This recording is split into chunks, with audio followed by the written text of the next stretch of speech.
Hey, everybody, and welcome to the Super 80s Podcast Friend. We are a TV theme song explorer. We've got one mission, and that is to analyze every single 1980s TV theme song. We look at all genres, cartoons, comedies, dramas, soap operas, you name it. We love it. So thanks for being here. If you have a second, like and subscribe to us wherever you listen to your podcasts, from Spotify to Apple Podcasts. Write a review. All that other kind of good stuff helps other people learn about us weirdos. You can also reach out to us with questions or comments, observations, mistakes we've made. We're on Facebook, Instagram, Threads, and more. And you can email us at super80spodcastfriend@gmail.com. The 8 and the 0 are numerals. Whew. It took 3 times for me to get through that. We once we press record, we usually don't start over, but if I really screw up at the beginning, we do. So 3rd time's a charm, guys. I did it. Well Congratulations. My name is John. Hello, I'm Ryan. And I am Peter. And thanks for joining us. Guys, Sweet 16. It's our 16th episode. Wow. That's fantastic. We can drive a car. Should be like a 1950 song for that. Somebody should get a time machine and write one. Yeah. We like to start out with a drink. And today we are all drinking the same thing. And it's kind of interesting. A few episodes we did a shout out to our Michigan fans. Probably fan. Who just listens a lot. Singular, for sure. And we are drinking, I think this is our first Michigan beer in 16 episodes? I think so. Ryan, what you got in your glass? Two Hearted Ale. Pete? Yeah, Two Hearted Ale. Me too. From Bell's Brewery. Maybe in Kalamazoo? Sounds right. I'm not going to argue Sure, with you. I agree. That's good enough. So if you are not driving a car right now, kick back, have a drink, join us. Find your favorite beer. You can also let us know your favorite beer and what you're drinking while you're listening to the Super 80s Podcast Friend. It does make the show go down easier for you. I tend to agree with that. We like to start out by catching up a little bit. We can let us know if there's anything new going on, any retractions, stories, points of interest. Anybody got anything this week? Well, I feel a little bad that I snoozed on Pete's bio. No, that's okay. That's okay. 2 episodes we had Murder, She Wrote. That was episode 14.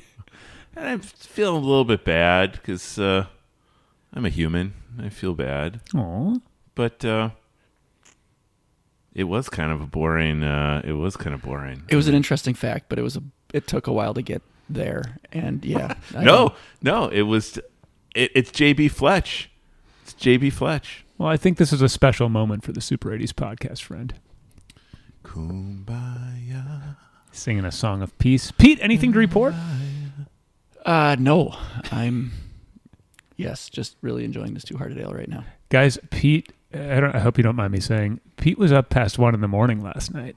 We're mid-40s to late 40s, guys. That's not a norm for us. And Pete had a late night. Hair of the dog. Yeah.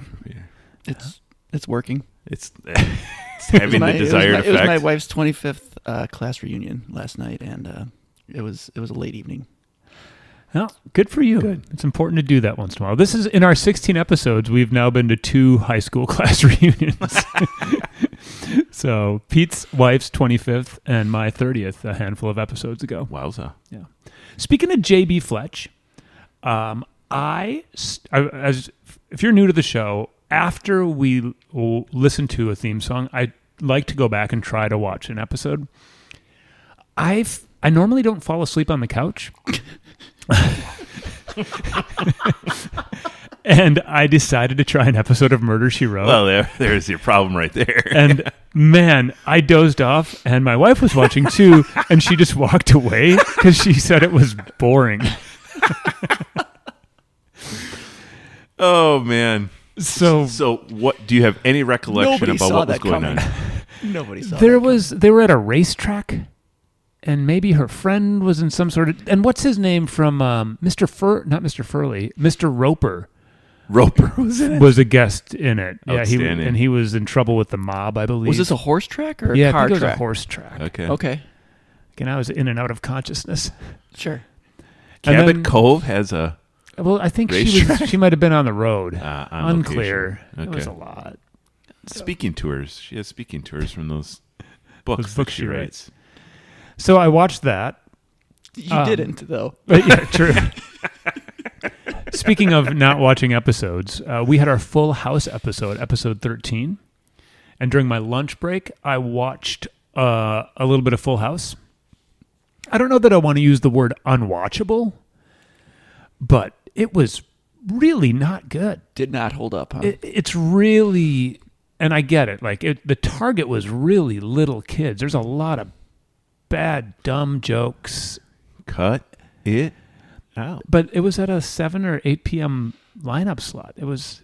Maybe I need to see another episode. I don't think that you do. I think that I think you caught- nailed it. I think you caught it right Well, where Coulier, the three dads were out playing like football with little Michelle, and she's really little, and like it was not good. Yeah.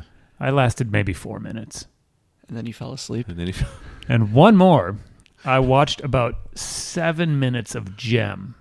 Wow. It was probably the best of the three. Okay.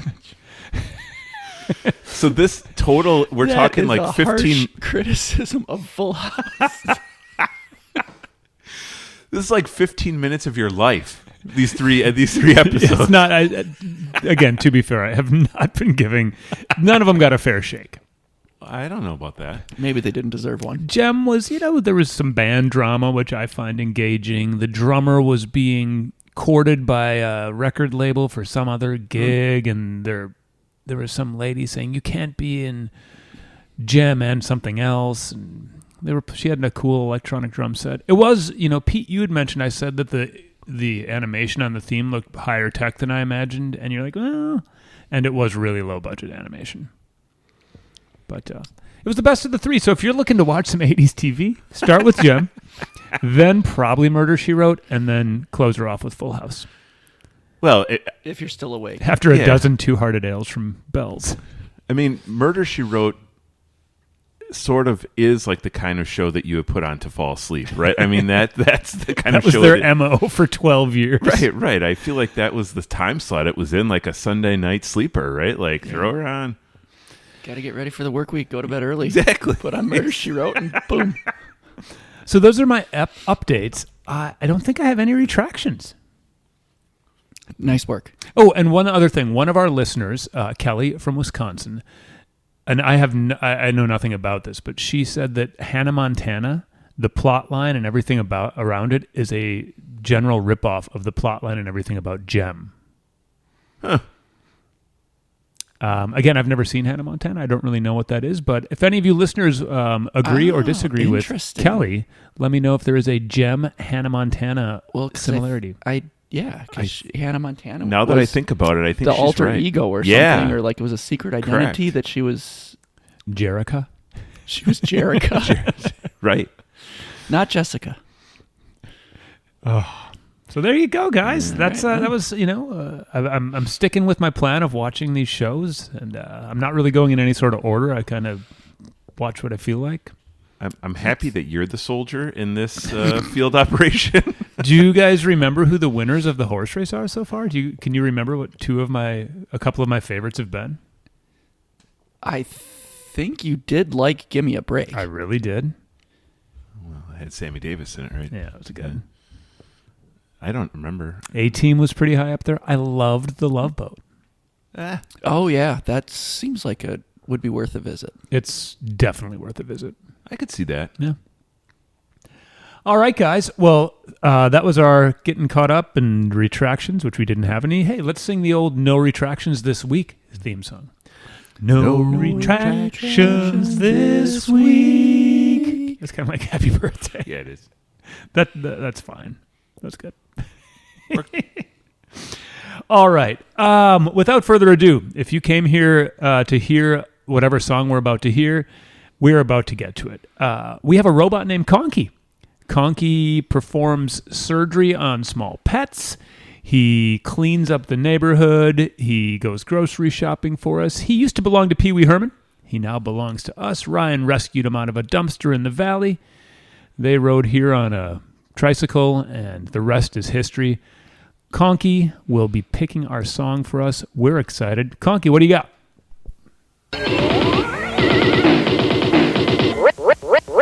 Ready to assist you. Pee-wee. Morning, Conky. What's today's secret word? Today's secret word is Punky Brewster. Oh, shit. Wowza. Punky. Well, thank you, Conky. We start out after we figure out what the show is with some memories. Pete, Ryan, memories of Punky Brewster. I remember watching it, and I think I liked it. I guess, and I don't totally remember the plot line. I just remember that she had pigtails and wore like crazy colored clothes. Cool. Ryan? Yeah, I definitely watched it. I feel like I watched it in syndication more than network. And as I'm thinking about what the plot line is, it dawns on me that every sitcom that we talk about, I feel like in the 80s, fits into three categories: widows, orphans, or house moms.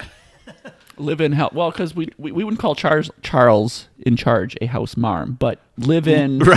At this, with in our current parlance, he has become a house marm. But Okay, sure. Yeah. But this is orphan category, right? She's I think your three categories have pretty Interesting. much captured Your categories. everything that. And also a Chicago show, which we had with Perfect Strangers. I think it takes place in Chicago, doesn't it? It does, yes. Yeah.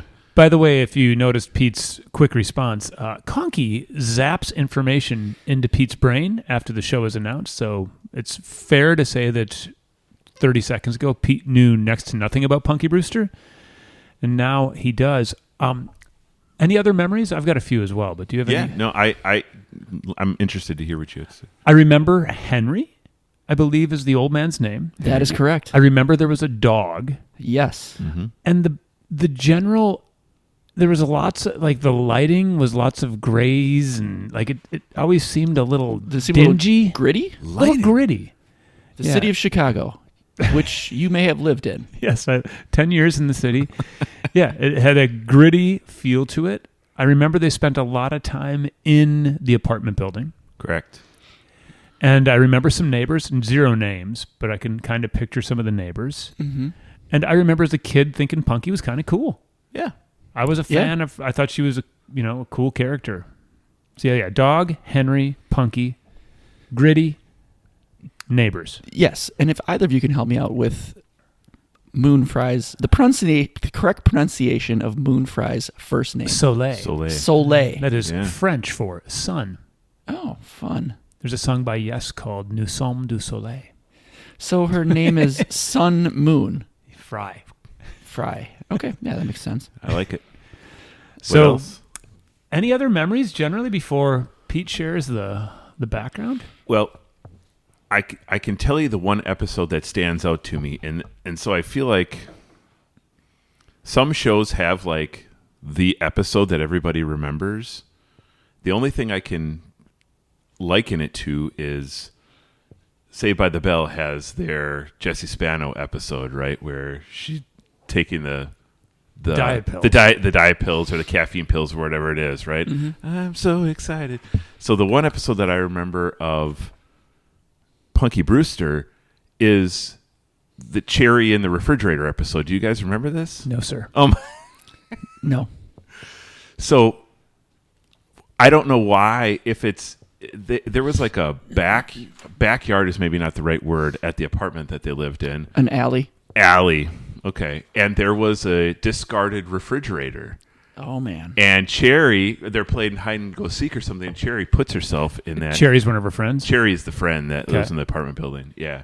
Yeah, that is the character is Cherry Johnson, and the actress that played her was named Cherry Johnson. Love it. But I remember that. That's sort of like one of these PSA episodes, right? So like 90210, every single episode had a lesson. Correct. And they kept it topical because lots of kids were getting stuck in refrigerators back in the 80s somehow. It was a hiding spot apparently for hide and go seek. Well, why couldn't people properly dispose of their refrigerators is like the bigger question. It's funny you mentioned that because I was listening to our buds, the 3 retro movie geeks episode of Back to the Future, and I'm not making this up. Back to the Future was originally going to be a refrigerator instead of a DeLorean. And I'm not kidding. According to the 3 retro movie guys, our pals, and they were afraid that it would be a bad influence on kids. Well, they must have seen the Punky Brewster episode. Yeah, that could be. Cherry Johnson getting stuck in the fridge. By changing it to a DeLorean, they probably saved 7 lives. So thank you. Good job, writers and directors. And people. Robert Zemeckis. Any other general thoughts and memories? No, I'm interested to hear some background. All right. Yeah, so there was 4 seasons, 88 episodes. The first half was on NBC. The second half was in syndication. The NBC half was 84 to 86. Syndication was October of 87 to May of 88. So they changed it from a weekly show to a daily show. And so I had no idea. So the syndication part was 10 months. Wow. But a lot of episodes. Yeah, same number of episodes, but wow. just over 10 months rather than... I didn't know they even did that sort of thing. Yeah. So, I don't know if in syndication then, was it like a weekly, like after school time slot? I'm not totally sure. That's when I remember watching it, was after school. Yeah. Okay. Oh, yeah, because I think it started out on like Sunday nights when it was on NBC. And you said what was the first year of it? 84. 84 to 88? 86. Oh, because there's 88 episodes. Yep. I'm throwing out a lot of numbers here. Yep. I got to drink this beer a little faster. Yeah. So Henry was the old man. You got that one right. Then there was Punky. Betty Johnson was Cherry's grandmother. Ah. I remember Betty Johnson. Yep. And there was there's like teachers. Her friend Margot Kramer was her rich friend. Huh. And the dog's name was Brandon. Brandon. Oh, I wouldn't have pulled that name. No. Yeah. So this is where it's like it gets dark, and I'm like, what did we process as kids? Punky's father walked out on their family, and then her mother abandons her at a store. Jeepers. Yeah. And then she finds an empty apartment and just goes in there. And then Henry, who's the building manager, finds her, and after hearing her story, takes her in. Jeepers. Yeah. And now, Ryan, you have some experience with the U.S. legal system. Yeah. Could a single middle-aged, I would say elderly man, geriatric. That's what I think was his character was. Just kind of take in like an 8-year-old girl? Yes. That you find in your apartment building, of course. Of course. Would there be a lot of people wondering what's going on? Oh, yes, there would be. Fascinating. So it really, because in my mind, it's just kind of a bouncy sitcom, but it's got a real dark start. Yeah. Widows, orphans, house marms. That's it. Yeah. And so initially the state forces Punky to live in a orphanage called Fenster Hall. Oh. And then until they have their day in court, which Henry is approved to be her foster parent. Okay. Okay. In season 2, Henry's studio burns down. He's a photographer. Okay. Photographer. He's a photographer. Studio burns down, and then he becomes hospitalized with a bleeding ulcer. Oh. Jeez. Punky moves in with Cherry and her grandma, but then a social worker finds out and makes her a ward of the state again. Oh, boy. She moved back to the orphanage. Poor Henry Warnemont. He's got a lot going on. And they tried to break her out. One of her friends dresses up as Punky, and they try and do like a swap. Oh, break Punky out. Yeah, there's a lot of stuff going on. And then after that, she spends some time with a wealthy foster family. They are named the Buckworths. What? The Buckworths? Pee-wee, the Buckwas are not thieves. The Buckworths. But they found her a little too rough around the edges. I think the Buckworths did, because I know all those rich people are always taking in like foster kids off the street, Man. and then surprised when they're rough around the edges. Wow. Yeah. And then the season 2 finale, Punky's class watched the Challenger launch. Oh, for goodness. what the? So I'm just going to go out and say that all of this is a bit of a duck blur to me. Totally. Yes. If I may reference our DuckTales episode. Yes. Wow. So We I were th- watching some crazy shit when we were kids. But so maybe if you started watching it more in the syndication phase and missed the first 2 seasons where this dark stuff all went Maybe. down. I don't know. But so she's traumatized by this, and she actually had apparently dreamed of being an astronaut. Dreams are crushed, and her teacher brings Buzz Aldrin to visit her. Oh, there we go. Guest appearance by Buzz Aldrin. Sure. Good job, Buzz. NBC canceled the show soon after that. Man. Maybe the world is blind. I don't know. And then in syndication, Henry opens up a new photography studio in a mall. Okay. It gets bought out by a chain. He uses that money to open a teen burger joint hangout, which is Punky and Cherry's dream. What the? It's located in the mall. It's called Punky's Place. So I don't know if you remember this. I at have all no from the later recollection episodes. of this. Okay, the final episode of the whole show was about a dog wedding for Brandon and somebody else's dog. Good Lord. And it was Shit. it was not from what I understand, it was not meant to be the final episode, but there was a conveniently timed Writers Guild strike, so that was it. It was just done. And it ended with a dog wedding. That's probably a best. Can to you end. imagine the studio and the Writers Guild coming down in the end of the negotiations, and they're like, and the last thing here, there's no damn way we're letting Punky Brewster go back on air. It's like that was like the cutting board. Yeah. Yeah. And so that's the it's dark stuff. Now it's funny. I'm guessing you have a little theme song info for us. A little as bit, well. yes. So this is a theme song that, when it was first announced from Conky, I didn't hear it in my brain, but once I got it, man, is it an earworm? Mm-hmm. This one will stick with you. Yeah, so apologies early. Yeah. So if you don't want a song to get stuck in your head, listen right up until we start the song. So the song is called Every Time I Turn Around. Oh, there it is. Written by Gary Portnoy and Judy Hart Angelo, and sung by Portnoy. Portnoy and Angelo also wrote the theme songs for Cheers and Mr. Belvedere. So, like, they are Interesting. I was highly just going to acclaimed. say. I can hear that Cheers part of it. Yeah, the Portnoy name was familiar to me, so okay, that makes sense. Portnoy also wrote several songs for the TV show Fame, Well, and wrote or co-wrote songs for artists such as Dolly Parton and Air Supply. well, So yeah, you got Air Supply on your resume. Shit, what can't you do? Yeah. Never Gonna Let well. You Go. Is that an Air Supply song? Is I that? have no I'm idea. never gonna let you go. I'm gonna hold you in my arms forever. Talk about a 80s earworm. That thing. Yeah, Wow. let's wash that one out with the Punky Brewster theme. I bet those guys from Air Supply were doing a lot of old lady hands time. That's Probably not liking it as much as you, but they're like, Hey, let's listen to the theme song from Yeah, Punky that Brewster. sounds like a great idea.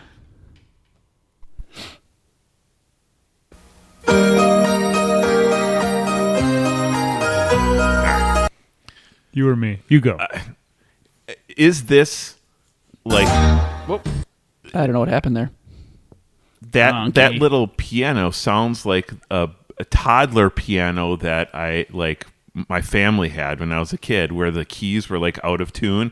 Dun, dun, dun, dun, dun, dun.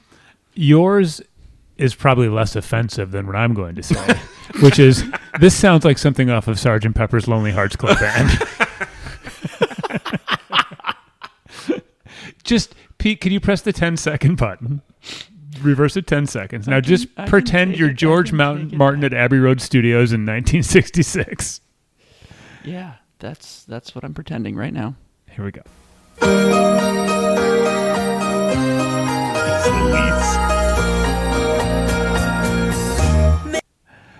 Are you hearing what I'm hearing? Not at all.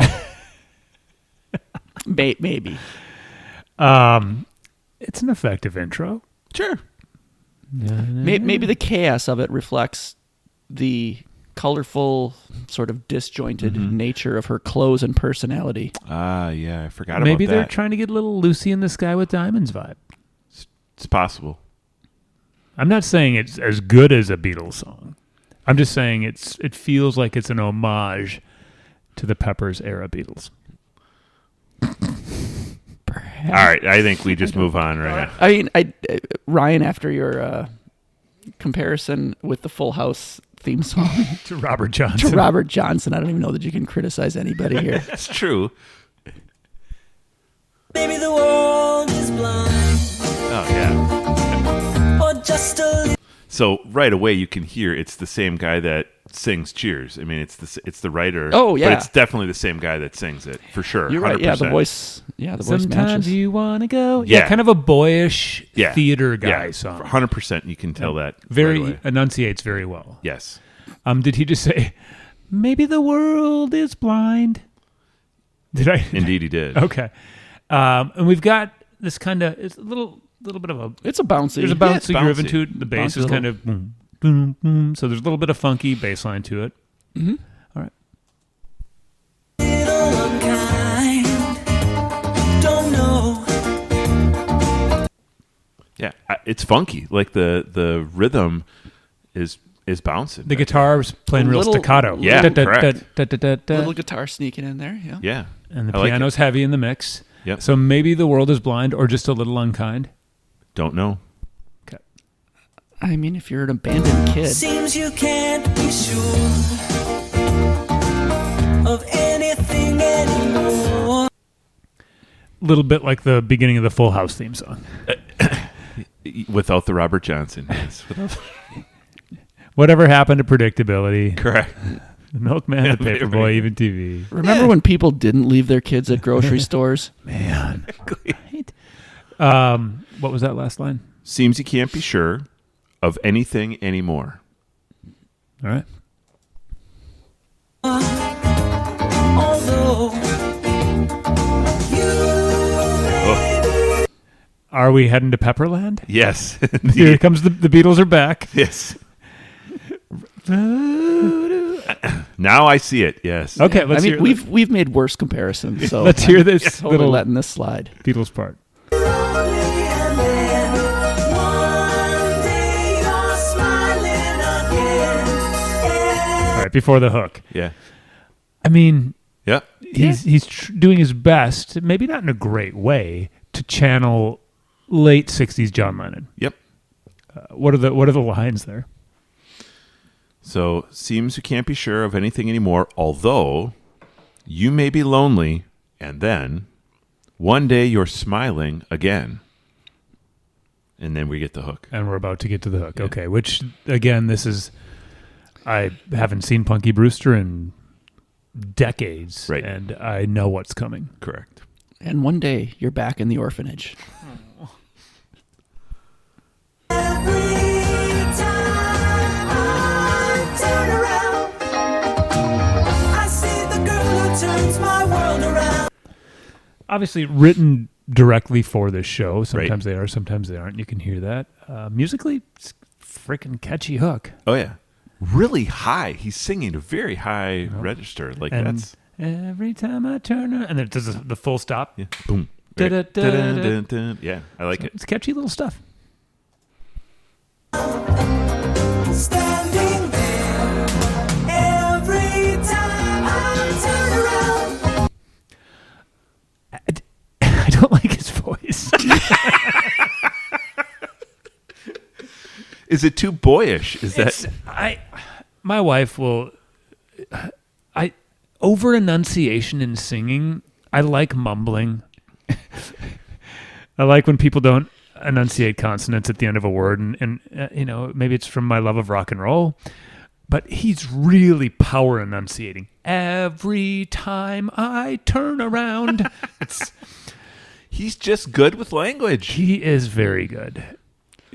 Anything else we need to add? Not at this point. Okay. Her spirit's lifting me right off the ground. sorry. What's he talking about? So every time I turn around, I see the girl that turns my world around. It's very nice. Standing there. Every time I turn around, her spirit's lifting me right off the ground. Oh. And I think this is the shortened version, so We're about to get to the conclusion. yeah, exactly. Okay. Guess we'll just wait and see.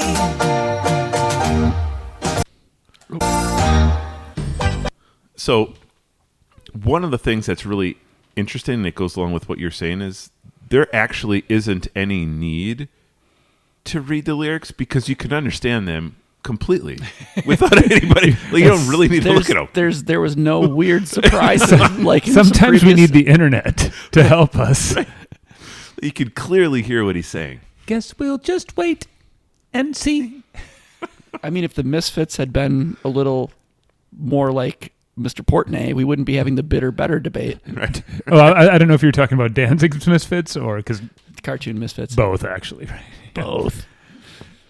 They're bitter. The bitter. Yeah. Bitter or better. Well, there you have it. If you are new to our show, I say this every week, but I'm hoping we get new listeners. We might. What we do next is we watch along. At this point, we have not been watching. We're going to take a peek at the visual component that accompanies the song and do a much more brief breeze through of Punky Brewster. So here we go. And I'm going to just start by saying we're watching an episode, and this is the episode that I referenced before. It's entitled Cherry Lifesaver. Ooh. That's clever. It is. If you watched one episode of Punky Brewster as a kid, you remember this intro. Correct. We talk about the opening facade all the time, whether it's a house. The Punky Brewster is the words Punky Brewster coming up. It looks like a child's handwriting. Right, being spelled out. In different colors. Correct. So you got, and very 80s neon, Yep. magenta, yellow, green, orange. So And the city in the background. City of Chicago in the background.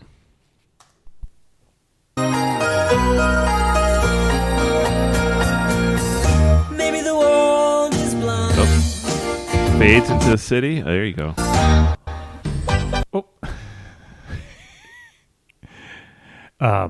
Engineer Pete is not at the helm right now. Conky might have skipped the intro. There we go. So we see Punky and what's the dog's name? Beagle? Brandon.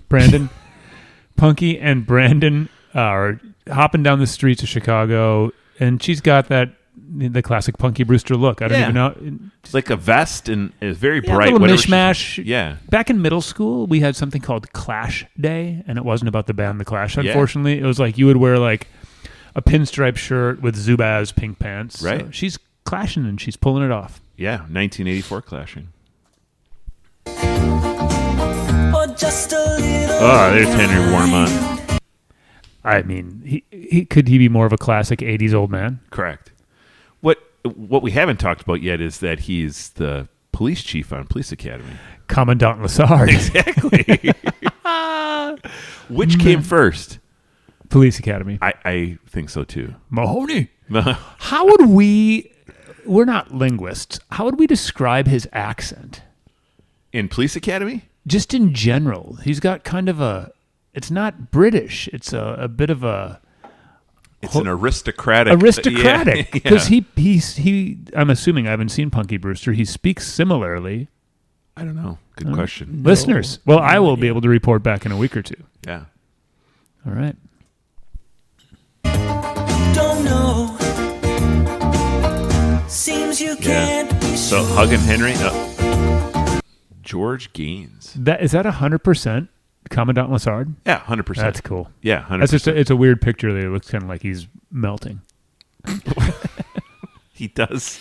Right? Does kind of have Looks that like he's made of wax. waxy glow to him. And we saw some of the photographs he takes in the background here if you're watching along. He's got great hair. He does have great hair.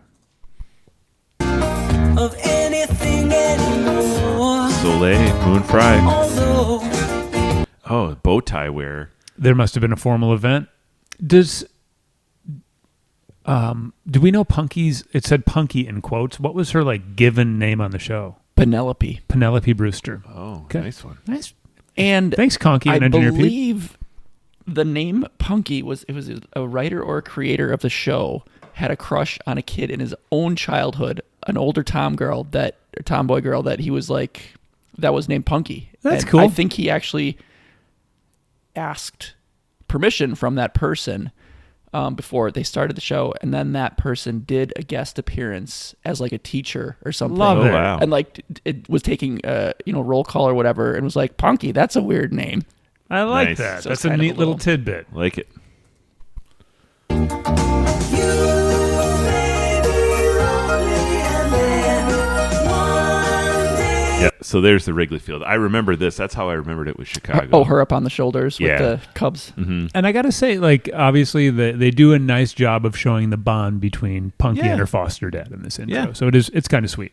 And it's not creepy. No, it's adorable. He's like he's a sweet grandpa. The premise is creepy. Right. But it plays out in a very kind and Correct. sweet way. You're smiling again every time. So we see Beagle there wearing a Santa hat, which is cool. What is it? Brandon. Brandon. I couldn't remember it either. I should have remembered it was a 90210. Oh, and I'm character. sorry. This is actually 2 of the categories because he's a widower. Oh, see? So we got widower and orphan, which is course. why it is sweet because they Yeah. Find need each other. Yes. Oh, and as we're saying that, look in the background. What do we see? A picture of his deceased wife from like 1940, and then a picture of he and Punky together from, it appears to be Sears. See, he didn't do the photograph for that one. Yeah. That's cool. Now, I got to say, Henry, what's his name? Warnemont, I Warnemont. think. He's got that cool, like, he's dresses formal, but in a casual way. Totally. He pulls off that kind of old man.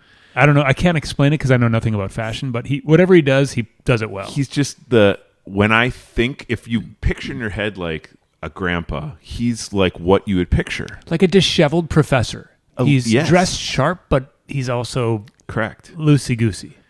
And he's also the kind of guy that, a la the Golden Girls, like he probably like looked old Right. when he was 50. Yep. He looked 70 when he was 50. When he was 70, he looked 70. So he looked 70 for 25 years. Correct. Yeah. Correct. That's Like Sparky that's Anderson. great. Right? Like, Yep.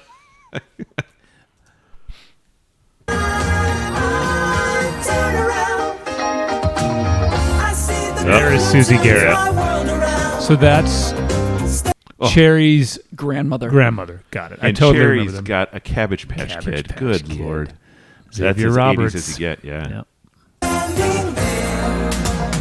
Oh, this guy.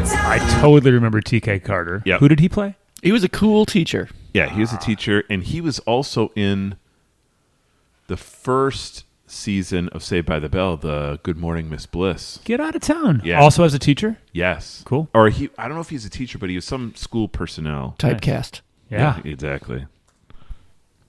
I turn around.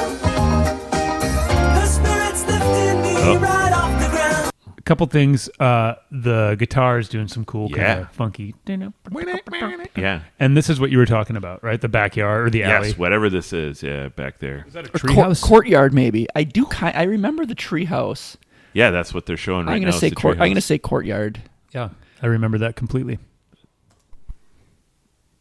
What's gonna be? Oop. Guess we'll just wait and see.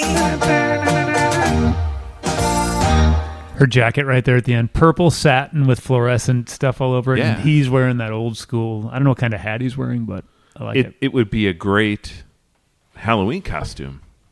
Punky and Henry Warnemont. That would be a great Halloween costume. Or Mahoney and Commandant Lassard. Also wonderful. Do you think people would be able to tell who you are as much with that one without speaking? No. You're like, oh, you're 2 cops. Okay. Right. Yeah, that'd be a tougher pull off. Yeah.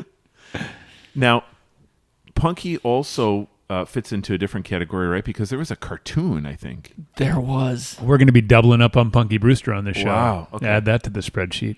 Okay. Yeah. I don't have much memory of the cartoon, in all honesty. A couple. Yeah, I know that it existed. I probably watched it a few times. Yeah. I couldn't tell you anything. Yeah. Nope. Well, folks, if this is your first time listening, we are going to vote on whether or not this song is going to make it to our wall of fame or our wall of shame. And after that, we'll shoot the breeze a little bit more. But 2 votes win. If it makes our wall of fame, it gets an I'll be back. If it's on our wall of shame, it gets a you're in big trouble, mister. And who wants to start this week? I feel like I've taken your spot, and I've just been like giving everything a pass lately. But that's that. I thought it's a great song.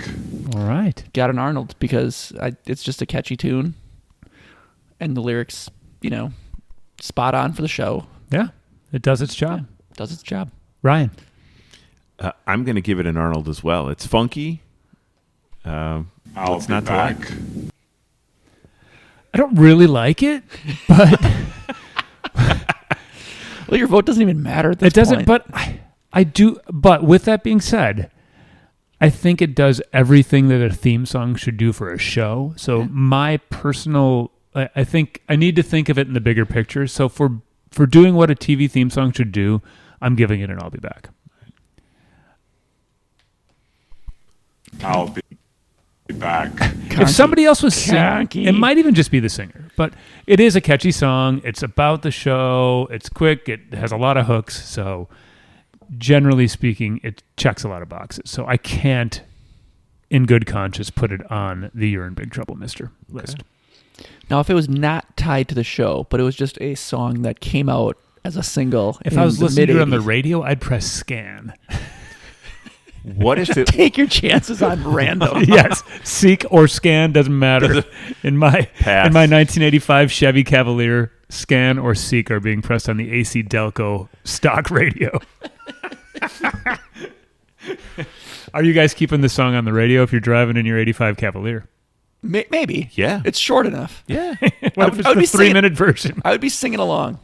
Windows down. Too. I would be singing along. Yeah. It's the kind of song that you can't escape, right? Like it would have been, if they released it, it would have been on the charts in 1984, and you probably would be pissed off about it, and our opinions might have been different because you're like, well, hell, it's a well-written song. Yeah. You can't get around. Can't walk into the grocery store without hearing every time I turn around. God exactly. damn it. There's that damn song again. Exactly. Every time I try to go to the parking shop, playing. Went to the Piggly Wiggly and I kept turning around, and I keep finding these little kids in vests left behind at the grocery store, and they're playing this damn song. All right, team. That was Punky Brewster. We like to wrap it up if we have any with questions. These can relate to Punky Brewster, or these can just be about anything from 80s TV in general. Do either of you guys have any specific or broad questions before we call it a day here on the Super 80s Podcast Friend? Dead air. Yeah, I don't have anything. Sorry. I don't have any questions, but I am curious sometime between next week and 180 weeks from now what this cartoon was all about, how long it lasted. I'm just wondering if it suffered a similar ending fate as the actual show. Obviously, there was some demand for this program if they made a cartoon. Right. Well, let me ask this now that I've had a second to think about it, but part of the plot was Punky's getting into mischief, right? She gets into mischief, and if Punky was taken in by Nell Carter instead of Henry Warnemont, give me a break. Do you think she'd be getting into as much mischief, or would she have towed the line on Nell Carter? I mean, I can't remember. Did Joey Lawrence toe the line, or was he also in mischief? I don't know. That's a good question. I think they probably run different ships. True. Nell and Henry Warnemont. Right. So I think mischief would still be had, but I think how you get away with it and the consequences would have been different in both cases. True. And like Nell, Henry and Nell are both different caretakers who came in to an awkward situation. But yeah, it'd be interesting to see. You could do like a episode where Joey Lawrence heads over to Henry Warnemann's house and Punky heads over to Nell's. A crossover. New Yes. York to Chicago. Somehow Yes, they yep. get on Greyhounds and Now- switch cities. When Punky went to the wealthy family's house, it wasn't to the Different Strokes house, was it? It was not. Okay. That was the Drummonds. The Drummonds, yeah. Also foster family situation, correct? Not to be confused with the Buxtons. It wasn't Buxtons, but it was like the Buxtons because I said Pee-wee, the Buckworth. Buckwoods, The are not Buckworth, thieves. yeah. And Pee-wee was the Buxtons. Buxtons. Pee-wee, the Buxtons are not thieves, yeah. Well, guys, this was awesome. It was neat to revisit not only the show, but an absolute classic of '80s theme songs, Punky Brewster. sure. It's if like I said, if you've heard the song once, you remember the hook. It sticks with you, and it was fun to listen to and fun to talk about. Anything else before we wrap it up? No, I'm good. No? All right. Well, thank you so much for tuning in to episode 16. Holy cow, we got our driver's license of the Super 80s Podcast Friend, and we're looking forward to seeing you next week. Until then, I'm John. I'm Ryan. And I'm Peter. Thanks for listening. See you guys next week.